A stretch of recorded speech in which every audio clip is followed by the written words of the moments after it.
আসসালামু আলাইকুম। সম্মানিত বন্ধু, প্রিয় ভাই বোন ও শ্রদ্ধাভাজন গুরুজন, সবাইকে জানাচ্ছি ম্যান ফর ম্যান ফোর্সের পক্ষ থেকে মানবিক শুভেচ্ছা। এই মুহূর্তে আমি আসছি তালিমুল উম্মাহ হিফজুল কুরআন মডেল মাদ্রাসা।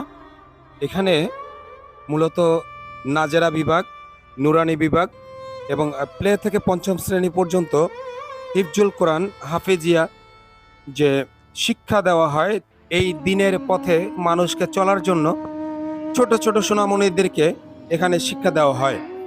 এই প্রতিষ্ঠানে প্রায় আনুমানিক ৭০ জন ছাত্ররা পড়াশোনা করে এবং তারা কি পড়াশোনা করছে, কিভাবে পড়াশোনা করছে, সেই জিনিসটি মূলত আমি একটু তুলে ধরার চেষ্টা করব।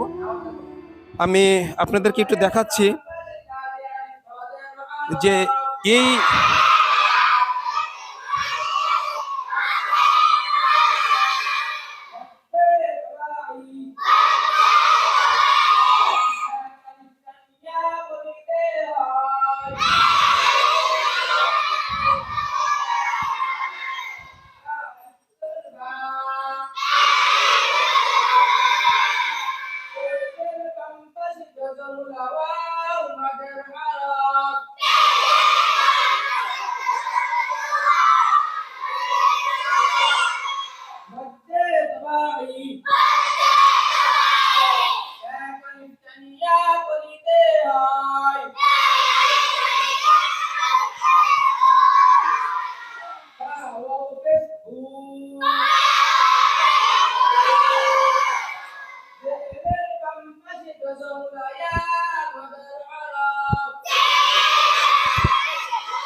আসসালামু আলাইকুম। সম্মানিত বন্ধুরা, এতক্ষণ যে শিক্ষা দেখলেন সেটা হচ্ছে দিনের পথে মানুষকে ইসলামের দাওয়াত দেওয়া কিংবা ইসলামের সুশিক্ষায় শিক্ষিত করার জন্য এই ছোট ছোট সোনামণিরা তারা কিভাবে পড়াশোনা করছে।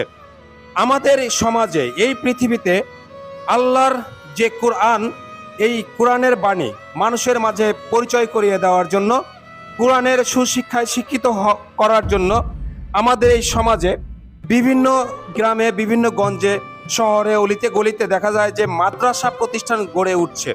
কিন্তু আমাদের সমাজে যারা এই কোরআনকে মনে প্রাণে ধারণ করার জন্য, সুশিক্ষায় অর্জন করার জন্য যারা কোরআন শিক্ষা নিচ্ছে, তারা হাফেজ যারা হচ্ছে, আমরা বিভিন্ন সময় বিভিন্ন কারি সাহেবদের মুখে কোরআন তেলাওয়াত শুনি।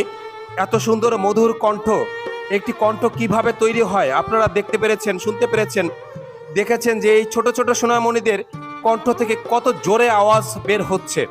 এই যে আওয়াজ, ছোট থেকে এই আওয়াজটা তৈরি করতে হচ্ছে, এই তৈরির যে শিক্ষা প্রতিষ্ঠান, এই নুরানি মাদ্রাসা, এই হাফেজিয়া মাদ্রাসা। বর্তমান শীত মৌসুম, আমি যে জিনিসটি মূলত তুলে ধরার চেষ্টা করছি, আমি তথ্য পেয়েছি এইখানে একটি মাদ্রাসা আছে এবং এখানে প্রায় ৭০ জন ছোট ছোট সোনামণিরা কোরআনের শিক্ষায় শিক্ষিত হওয়ার জন্য, কোরআনের শিক্ষা অর্জন করার জন্য তারা মূলত এই প্রতিষ্ঠানে ভর্তি হচ্ছে। এখানে অনেক এতিম অসহায় আছে যাদের মা নেই, কারো বাবা নেই, কিংবা কারো মা বাবা কেউ নেই। অনেকে অসহায়, দরিদ্র, সেবা বঞ্চিত পরিবার থেকে এসেছেন। এখানে অনেকেই ফ্রি পড়াশোনা করেন, অনেকেই আছে আবার ১০০০ টাকা কিংবা ১২০০ টাকা কিংবা ১৫০০ টাকা দিয়ে থাকা, খাওয়া এবং সম্পূর্ণ খরচের সুব্যবস্থা এখানে করে থাকেন। আমি যে জিনিসটি তুলে ধরার চেষ্টা করেছি, বর্তমানে আপনারা দেখেছেন যে বাংলাদেশের শীত মৌসুম, এই শীত মৌসুমে এই ফ্লোরের ভিতরে বসে এই ছোট ছোট সোনামণিরা এখানে পড়াশোনা করছে। আপনি হয়তোবা অনেকটাই কষ্ট পাবো এখানে, কিংবা অনেকটা খারাপ লাগবে যে এই ফ্লোরে শীতের ভিতরে বসে কিভাবে তারা পড়াশোনা করছে। যারা আমার ভিডিওটি দেখবেন, আমি সবাইকে অনুরোধ করব ভিডিওটি বেশি বেশি শেয়ার করুন, কারণ আপনার একটি শেয়ারের কারণে হয়তোবা এই ভবিষ্যৎ প্রজন্ম, এই কোরআনের হাফেজ যারা হচ্ছেন, যাদেরকে কোরআনের সুশিক্ষায় শিক্ষিত করা হচ্ছে, তারা এই আল্লাহর বাণীকে মনে প্রাণে ধরে রাখবেন এবং কোরআনকে সারা বিশ্বব্যাপী প্রচারের মাধ্যমে এই ইসলামকে সারা বিশ্বে আলোকিত করে তুলবেন। এদেরকে প্রথম থেকে যদি আমরা একটু ভালোভাবে পড়াশোনার সুযোগ করে দিতে পারি, হয়তোবা মাদ্রাসা যিনি প্রতিষ্ঠাতা প্রিন্সিপাল, ওনার পক্ষে একার পক্ষে হয়তোবা সম্ভব হচ্ছে না, কারণ এখানে অনেকেই এতিম অসহায় আছেন, অনেকেই দরিদ্র আছেন, তারা পড়াশোনা করছেন, অনেকেই ফ্রি পড়াশোনা করছেন, অনেকেই 1,000 টাকা কিংবা 1500 টাকা দিয়ে প্রতি মাসে পড়াশোনা করছেন। তাদের একটু সুব্যবস্থা করার জন্য আমি মনে করি যে এখানে যদি একটি কার্পেটের সুব্যবস্থা করে দেওয়া হতো, তাহলে এই বাচ্চারা এই শীত মৌসুমে শীতের ভিতরে কার্পেটের উপরে বসে পড়াশোনা করতে পারতো কিংবা নামাজ আদায় করতে পারতো। আমরা মসজিদে যাই, আমাদের একটি জায়নামাজের প্রয়োজন হয়, একটি কার্পেটের প্রয়োজন হয়, কিন্তু এখানে এই ছোট ছোট সোনামণিদের কার্পেটের সুব্যবস্থা করে দিতে পারলে আমার মনে হয় তারা আরো ভালোভাবে পড়াশোনা করতে পারবে এবং তাদের সুস্বাস্থ্য সবসময় আমরা কামনা করতে পারবো কিংবা সুস্বাস্থ্য অধিকারী হতে পারবে। তাই এই ভিডিওটি যারা দেখবেন, আমি সবার দৃষ্টি আকর্ষণ করে অনুরোধ করব, দয়া করে আপনারা এদিকে একটু নজর দিবেন। বিবেকের তাড়নায় মানবতার দৃষ্টিকোণ থেকে যার যতটুকু সামর্থ্য হয়, আমি এই মাদ্রাসা প্রতিষ্ঠানের যিনি প্রিন্সিপাল, ওনার মোবাইল নাম্বার, বিকাশ নাম্বার কিংবা ব্যাংক অ্যাকাউন্ট নাম্বার আমি উল্লেখ করে দিব, সেখানে সবাই সহযোগিতা করতে পারবেন। কেউ যদি মনে করেন আমার মাধ্যমে এখানে কার্পেটের সুব্যবস্থা করে দিবেন, তাহলে সেটাও দিতে পারবেন। কেউ যদি মনে করেন যে না, আপনি নিজে এসে তাদেরকে স্বচক্ষে দেখে এই প্রতিষ্ঠানের এই এতিমখানা নুরানিয়া হাফিজিয়া মাদ্রাসার সম্পূর্ণ নিজ চোখে দেখে কার্যক্রম শুনে বুঝে আপনি অনুদান করবেন, তাহলে দিতে পারবেন। এখানে একটি হল রুমের মতন যে বড় রুমটা, এই রুমটায় কতটুকু কার্পেট লাগবে সেটা আপনারা ধারণা করতে পারবেন। প্রয়োজনে আমার সাথে যোগাযোগ করতে পারবেন, আমি আপনাদেরকে বলে দিব যে এখানে কতটুকু পরিমাণ কার্পেটের প্রয়োজন হয়। এটা হচ্ছে নিচতলা, ঠিক এভাবেই দোতলায় আরেকটি বসার ব্যবস্থা আছে, সেখানেও পড়াশোনার সুব্যবস্থা আছে। এই দুইটি ফ্লোরে কার্পেটের প্রয়োজন, বিশেষ করে এই শীত মৌসুমে। ছোট ছোট সোনামণি, এটা হয়তোবা আমার, আপনার কিংবা আমাদের কারো না কারো সন্তান। আমার সন্তানকে যেভাবে আমি শীতের সময় একটি শীত বস্ত্র দিচ্ছি কিংবা মোজা পরিধান করাচ্ছি কিংবা হুডি পরিধান করাচ্ছি, জ্যাকেট পরিধান করাচ্ছি, কম্বল গায়ে দেওয়াচ্ছি, একটার জায়গায় দুইটা দিচ্ছি, ঠিক তেমনি এই শিশুরা রাত্রেবেলা এখানে ঘুমায়। হয়তোবা কারো একটি কম্বল আছে, হয়তোবা কারো নাই, অন্যের কম্বল ভাগাভাগি করে নিচ্ছে। তাই আমি মনে করছি এই শীত মৌসুমে কেউ যদি কম্বল দিতে চান, তাহলে এই মাদ্রাসা প্রতিষ্ঠানে কম্বলও দিতে পারবেন।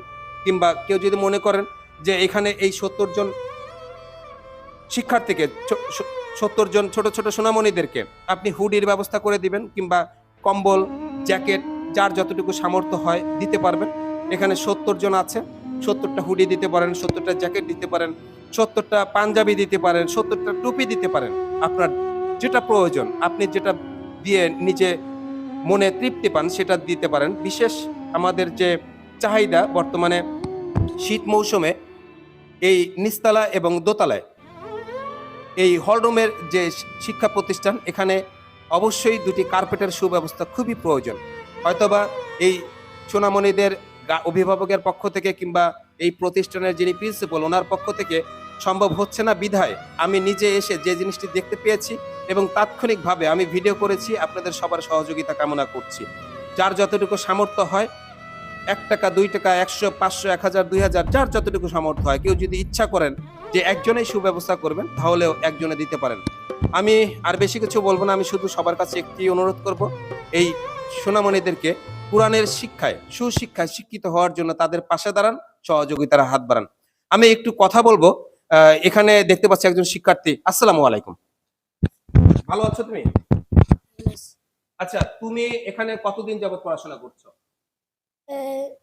3 বছর হয়েছে। 3 বছর হয়ে গেছে, আলহামদুলিল্লাহ। তুমি এই যে শীত, এখন শীত পড়েছে না, শীতে তোমার কি এই যে ফ্লোরে যে বসে পড়াশোনা করছো, তোমার কি ঠান্ডা লাগতেছে? আচ্ছা, তোমার কষ্ট হচ্ছে তাতে? তুমি কি মনে করো যে একটি জায়নামাজ হলে কিংবা একটি কার্পেট হলে তোমার কি ভালো লাগতো সেখানে বসে পড়াশোনা করতে? আচ্ছা, সম্মানিত বন্ধুরা, এই ছোট্ট সোনামণি, এই শিশুটি হয়তোবা আমার সন্তান, আপনার সন্তান কিংবা আমার আপনার কারো না কারো সন্তান, নিজের সন্তান মনে করে ওর যে মনের চাহিদা, ওর যে মনের আকাঙ্ক্ষা, ওর যে মনের আশা, সেই আশাটি পূর্ণ করার জন্য অন্তত একটি জায়নামাজ কিংবা একটি কার্পেটের সুব্যবস্থা করে দিতে পারেন। আমি আরেকটি ছোট্ট শিশুর কাছে চলে যাব। আসসালামু আলাইকুম। এটা ধরো। ভালো আছো তুমি? জি। তুমি এই প্রতিষ্ঠানে কতদিন যাবত পড়াশোনা করছো? বছর। ১ বছর হয়ে গেছে। তুমি কি এখানে থাকো রাতে? জি। রাত দিন সবসময় থাকো? জি। তোমার নাম কি? আশরাফুল। আশরাফুল, মোহাম্মদ আশরাফুল ইসলাম। জি। মাশাআল্লাহ, খুব সুন্দর। তুমি ১ বছর না?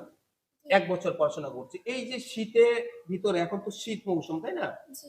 তোমার কি শীতের সোয়েটার কিংবা জ্যাকেট আছে? জি। আছে। পুরাতন হয়ে গেছে। আচ্ছা, এই বছর তার কেন নাই? জি না। তোমার এই যে নিচে ফ্লোরে যে পড়ে মানে বসে পড়ছো, তোমাকে যদি একটি জায়নামাজের ব্যবস্থা করে দেওয়া হয় কিংবা একটি কার্পেটের ব্যবস্থা করে দেওয়া হয়, তাহলে অনেক ভালো হয় না? জি। নিচে থেকে ঠান্ডা লাগে না, তাই না? কিংবা এইভাবে হাঁটু গেড়ে বসে পড়াশোনা করলে ছোট বয়স থেকেই তোমার এখানে স্পট পড়ে যাবে, এখানে দাগ হয়ে যাবে, কালো হয়ে যাবে। তো সেই ক্ষেত্রে যদি একটা কার্পেট হয় কিংবা একটি জায়নামাজ হয়, অনেক ভালো হয়, তাই না? জি। ধন্যবাদ। দোয়া করি আল্লাহ তাআলা তোমাকে অনেক বড় আলেম বানাক, হাফেজ বানাক। আল্লাহর কোরআন যেন তোমার অন্তরে থাকে, সেই দোয়াটা করি। আমাদের জন্য দোয়া করবা এবং আমাদের এই সমাজে যারা এই ইসলামকে সুরক্ষিত করার জন্য, কোরআনকে সুরক্ষিত রাখার জন্য পরিশ্রম করে যাচ্ছে, কাজ করে যাচ্ছে, আল্লাহ তাআলা তাদের সবার এই পরিশ্রম কবুল করুন। আমি এই মুহূর্তে কথা বলবো অত্র প্রতিষ্ঠানের যিনি প্রতিষ্ঠাতা প্রিন্সিপাল, যিনি বড় হুজুর, আমি ওনার সঙ্গে।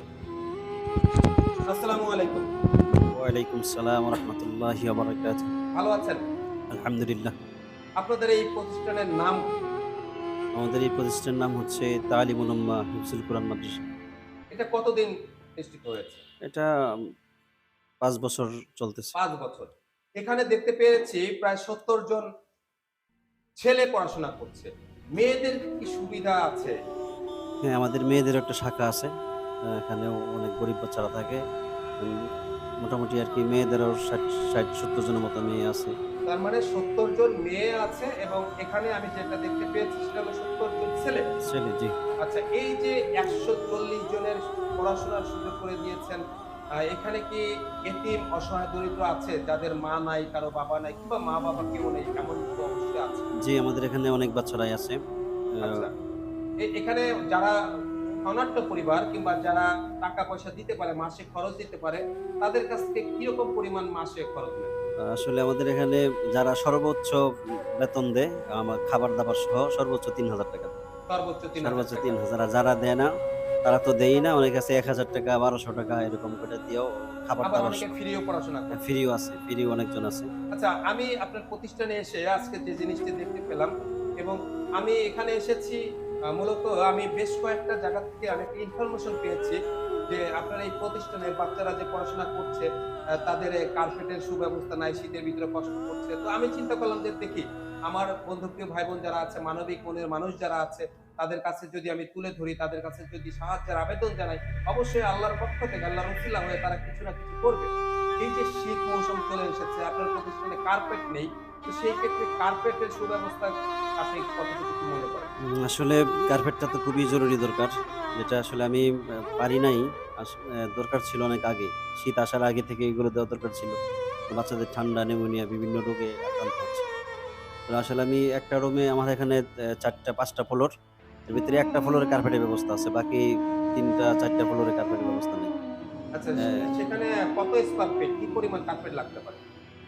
এটা হয়তো একেকটা ফ্লোরে আ কত যাই হবে? হোক, সম্মানিত দর্শক, উনি হয়তোবা পুরো স্কয়ার ফিটটা আমি মাপ দিয়ে পরবর্তীতে জানাবো। এই সমাজে যারা ইসলামকে সুপ্রতিষ্ঠিত করার জন্য কাজ করে যাচ্ছেন কিংবা যারা মানবিক মনের মানুষ, তারা যারা দানশীল, তাদের কাছে কি আপনার কোনো কিছু চাওয়া কিংবা বলার আছে? আসলে এটা তো মানবিক একটা ব্যাপার। এখানে আমরা হাদিসে পড়ছি যে খায়রুকুম মান তাআল্লামাল কুরআন ওয়া আল্লামা। যারা ইলম শিক্ষা দেয় এবং শিক্ষা নেয় সর্বশ্রেষ্ঠ ব্যক্তি। তো তারা উত্তম ব্যক্তি। এই উত্তম ব্যক্তিদের জন্য আসলে আমাদের কি করার দরকার এটা আমরা ভালো বুঝি। এখন আসলে আমরা ভিক্ষাবৃত্তিক কাজটা এটা আমরা পছন্দ করি না। এজন্য আমরা কারো কাছে চাইতেও পারি না। যে আমরা কারোর কাছে বলবো যে আমাদের একটা এটা করেন, এটা করেন, এটা দেন, এটা দেন। তাহলে দেখেন অনেক মানুষ কষ্ট পায়, অনেক মানুষ খারাপভাবে দেখে। এজন্য আসলে শুধু আমি আপনার জোরাজুরিতে আমি রাজি হইছি যে এখানে আসলে আমার কষ্ট হচ্ছে। আমার বাচ্চারা যদি একটু কার্পেটে বসতে পারে তাহলে রোগবালা থেকে একটু মুক্তি পাবে। হয়তো আল্লাহ তাআলা এদেরকে একটু আরামের সাথে পড়তে পারবে। একটা মানে কোরআন শরীফ পড়তে বা উৎসাহিত করার জন্য। জাযাকাল্লাহ খায়ের।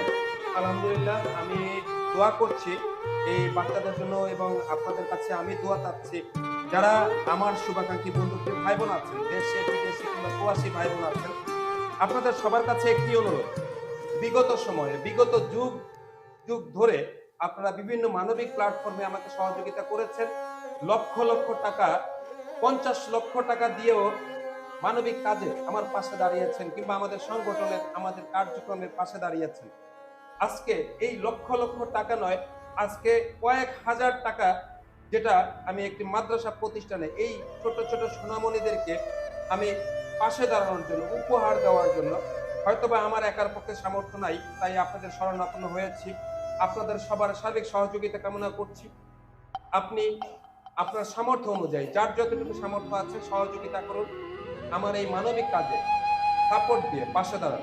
আমি দোয়া করছি আল্লাহ তাআলা সবাইকে জাযাকাল্লাহ খায়ের দান করুন, সবাইকে ভালো রাখুন, সুস্থ রাখুন, সবাইকে দীর্ঘজীবী করুন। যারা এই মুহূর্তে দেশে বিদেশে প্রবাসী ভাই বোনেরা যে যেখানে অসুস্থ আছেন, সবার সুস্থতা কামনা করছি। এবং এই পৃথিবী তৈরি থেকে আজ পর্যন্ত যে সকল মুমিনাত কিংবা যে সকল মানুষ ইন্তেকাল করেছেন, কবরে শুয়ে আছেন, আল্লাহ তাআলা সবার কবরের আযাবকে মাফ করে জান্নাতুল ফেরদৌস দান করুন। আমিন।